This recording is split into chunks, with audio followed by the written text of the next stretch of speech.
9 minutos de la mañana, volvemos a la sintonía de Torrevieja Radio y como he anunciado hace un ratito, vamos a tener una grata conversación con la Guardia Civil de Torrevieja, esta sección llamada A tu lado. Y para ello tenemos con nosotros al teniente del cuartel de Torrevieja, Alejandro Fernández, al cual saludamos ya. Alejandro, buenos días.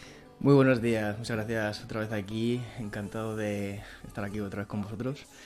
Y nada, vamos a ver si podemos llegar un poquito a esos oyentes con una historia bastante curiosa que recientemente hemos finalizado con la operación Primoto.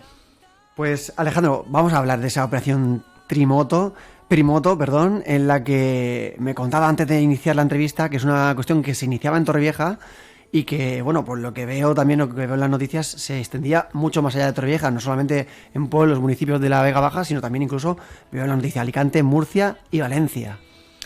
Sí, efectivamente, la investigación fue muy curiosa la forma en que se inició, porque tuvimos una noche un aviso de un vecino de aquí de la demarcación de Torrevieja, cerca de la pedanía de La Mata, en el que nos avisaba de un robo en el interior de una vivienda y rápidamente pues una patrulla se desplazó al lugar para cerciorarse de qué es lo que había sucedido.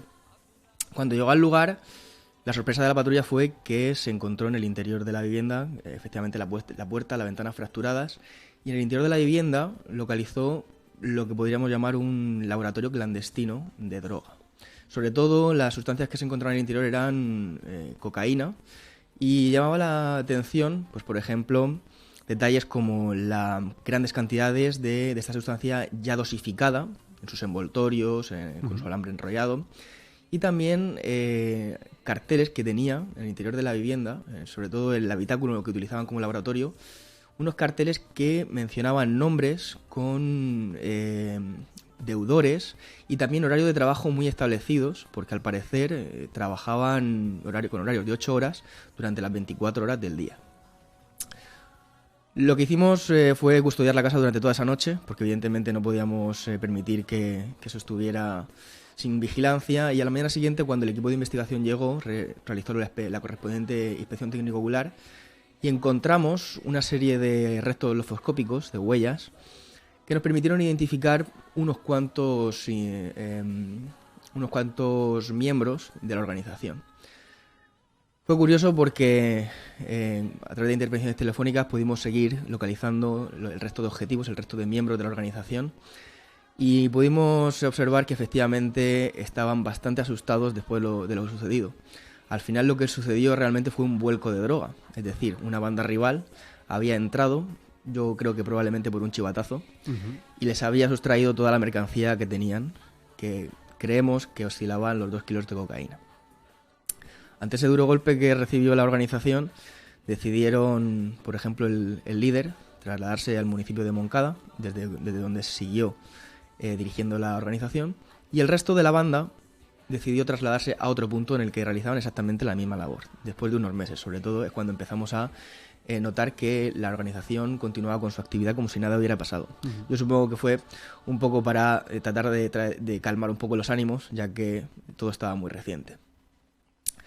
Tras muchas horas de escuchas y muchas horas de investigación, conseguimos localizar tanto los domicilios como los lugares donde ocultaban y elaboraban esas dosis de droga que distribuían, sobre todo en Torrevieja, pero también en otros lugares de la Vega Baja, como eran Bigastro. También hicimos registros en Callosa. ¿Cuál era un poquito la forma, el modus operandi que tenían? Ellos realmente distribuían la droga al por mayor. Es decir, realizaban grandes cantidades de dosis, ellos compraban la droga sin cortar, sin dosificar, la dosificaban y vendían grandes cantidades, 10, 15 dosis. Por ejemplo, suministraban la droga a un conocido bar de la demarcación, que a su vez la distribuía entre sus clientes en el propio establecimiento, y a otros pequeños traficantes o conocidos camellos, que ya la distribuían directamente al público, pues en discotecas, zonas de ocio de la demarcación. Una vez localizados todos los objetivos y todos los domicilios, se realizaron en total 9 registros se realizaron. Para ello tuvimos el apoyo, como es normal, de unidades de intervención como es la USECI de Torrevieja, que nos ayudaron mucho pues, a la hora de realizar esas entradas. También tuvimos el apoyo del servicio dinológico, que nos permitió pues, localizar ya dentro de los lugares pues, donde escondían la droga y también el dinero. Claro. Y la verdad es que fue un éxito porque se consiguieron realizar 25 detenciones y de los cuales ingresaron 20 en prisión, por lo tanto, en prisión provisional. Por lo tanto, demuestra que efectivamente pues, los investigadores tenían más que atado todo el entresijo de la organización. La explotación de esta organización fue un poco sobrevenida y precipitada, porque tuvimos conocimiento de que el líder y el sublíder estaban planeando contratar un sicario para, como ellos decían, dar un susto a un intermediario que habían localizado para adquirir un cargamento de cocaína de unos proveedores de países del este. ¿Qué pasó con este cargamento? Pues que nunca llegó. Estuvieron esperando meses y meses y meses y cuando se cansaron, pues ya tuvimos conocimiento de efectivamente que estaban planeando contratar a este sicario. Y entonces decidimos reventar la operación precipitadamente para evitar precisamente ese delito de sangre, que era muchísimo más importante al final que lo que es el tráfico de drogas y la salud pública. Otro intermediario fue el que nos dio, era un contacto que tenían, fue el que nos dio también el contacto para la segunda fase de la operación. Vale, tuvimos esa primera fase, sobre todo operaban con cocaína en la demarcación de Torrevieja y aledaños. Y esta operación primero tuvo una segunda fase. Esta segunda fase se inició a través de un contacto que tuvo la organización de aquí de Torrevieja con unos de San Miguel de Salinas, con otra organización de San Miguel de Salinas, que lo que se dedicaba era al cultivo de marihuana a gran escala, mediana a gran escala. ¿Qué es lo que sucedió? Lo mismo, a través de esas intervenciones pudimos saber que tenían varias plantaciones que estaban operativas, otras que no las tenían operativas. Y una vez lo mismo se localizó a todos los lugares donde tenían esas plantaciones, además de los domicilios, de los objetivos, pudimos también reventar esa segunda parte de la operación. También lo mismo con el apoyo de la USECI y Servicio Tecnológico. En este caso fueron 3 plantaciones en total y como curiosidad, una de ellas estaba en el interior de una nave industrial.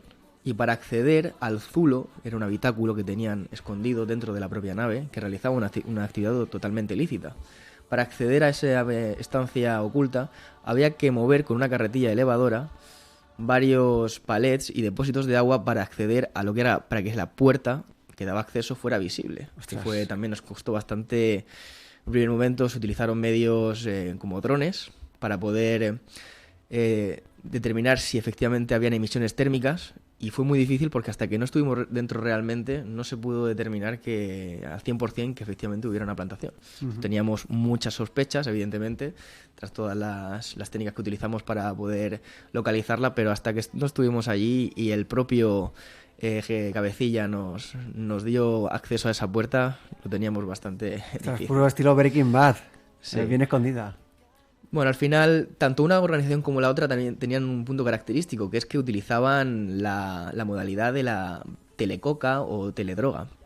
Es decir, en muchas ocasiones, a través de servicios de mensajería, WhatsApp, Telegram, incluso por llamadas telefónicas, contactaban directamente con los proveedores, con los de la organización, para o bien desplazarse directamente al domicilio de distribución o quedar en un punto donde les facilitaban las sustancias. También tenían una forma de promocionar el negocio que era la happy hour. Es decir, en determinadas horas del día, pues lo que hacían era o bien bajar los precios o si comprabas varias cantidades, varias dosis o diferentes sustancias, pues te daban como un pequeño obsequio o hacían una pequeña raja. 2 por 1, exactamente, cosas esas. Sí.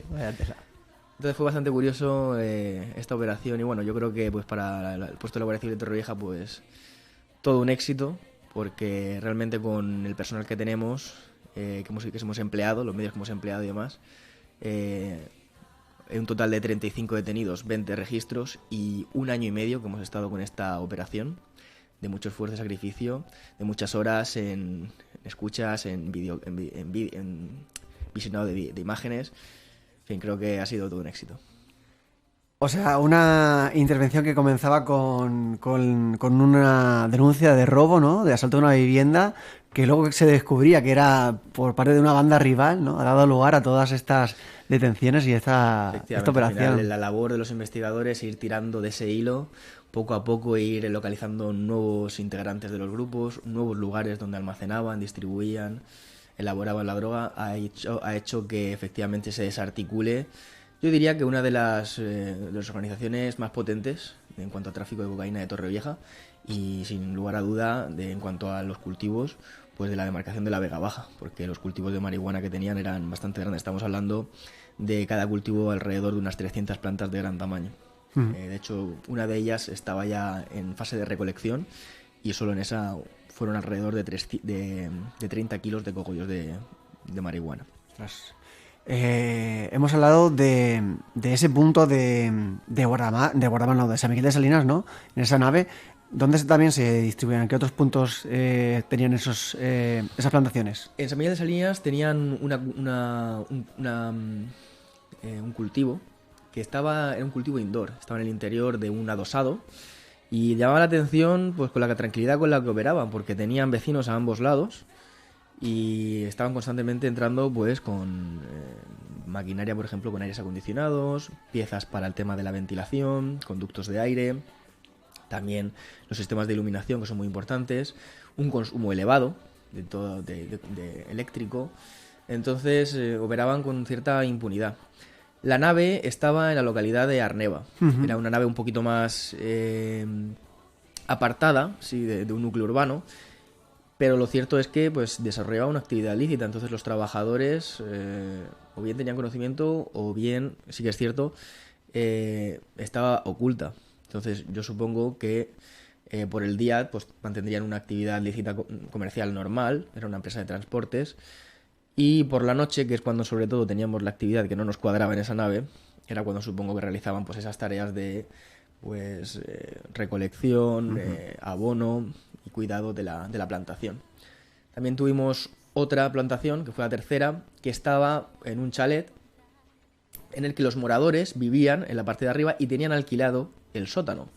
Cuando entramos en esa casa fue sospechoso porque ellos estaban realizando vida normal y nos juraron que no sabían lo que estaba pasando en el sótano porque ellos lo tenían arrendado. Claro, cuando vimos allí la olor que salía de aquel sitio, el consumo eléctrico y demás, ellos nos decían que pensaban que había un gimnasio. En fin, nosotros en principio a ellos los investigamos porque no teníamos realmente, no sabemos a ciencia cierta si estaban involucrados, pero evidentemente era algo extraño lo que estaba sucediendo en el sótano de aquella casa de unos particulares. Ujú. Y en el caso del chalet, claro, pasaba supongo que exactamente lo mismo, ¿no? El olor, ¿no? El olor, el trasiego de gente, no sé, el gasto de luz, que también supongo que es una alarma para los investigadores. Todos esos son indicios de que ahí se está haciendo a lo mejor una plantación de marihuana o alguna actividad de laboratorio. Sí, efectivamente, el olor es lo que más les preocupa normalmente a los integrantes de un grupo que se dedica al cultivo, porque la marihuana, como bien es sabido, tiene un olor muy fuerte y se propaga rápidamente. Entonces, en este caso, sí que es cierto que como estaba en un lugar abierto y demás, si no te acercabas mucho, pues realmente no se apreciaba ese olor.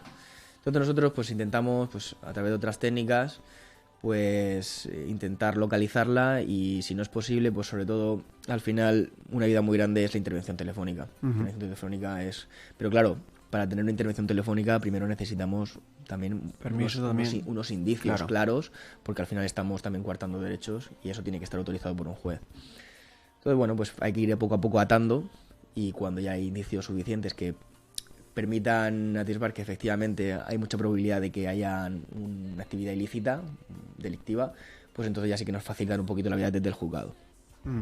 Me contaba también Alejandro Teniente que lo bueno es que el cuartel de la Guardia Civil de Torrevieja tiene un número importante de personas que se han podido hacer cargo de esta operación, que al final ha sido doble. Sí, efectivamente, la Guardia Civil de Torrevieja no es una unidad normal como puesto de seguridad ciudadana, es una unidad más que reforzada, ¿vale? Debido a que tenemos una intensa población aquí en la demarcación, además con eh, picos muy fuertes de masificación de personas, sobre todo en las temporadas de verano, en el periodo estival. Y tenemos una plantilla reforzada, entonces eso es lo que también nos ha permitido pues dedicar tantísimas horas y tantísimos recursos, sobre todo humanos, a esta operación. Al final, pues después de todo el esfuerzo, pues también recompensa, ¿no?, el haber hecho algo tan grande para una unidad de seguridad ciudadana que no está dedicado exclusivamente a la investigación, porque al final nosotros damos servicio al ciudadano, recepción de denuncias, prevención de la delincuencia, que es el mayor número, el mayor grueso está en las patrullas que salen a la calle, y ese personal destinado a la investigación ha sido el que se ha hecho cargo de esta operación. Pues Alejandro, la enhorabuena por supuesto por esa operación, a todo el cuartel de la Guardia Civil de Torrevieja y también a todas las personas que han intervenido en ello. Y bueno, pues deseando que los cacos vuelvan a ser atrapados a escuchar una historia como esta. Pues sí, nosotros estamos trabajando día a día para hacer de Torrevieja un lugar un poquito más seguro y un poquito mejor. Y efectivamente, pues nuestros esfuerzos se enfocan un poquito en eso. A la par que la prevención y el día a día, pues también intentar que esos grupos criminales que se van instaurando en la demarcación y aledaños, pues vayan siendo también desarticulados. Alejandro, un placer. Pues nada, muchísimas gracias a vosotros. Espero estar aquí pronto con una nueva historia. Hasta la próxima.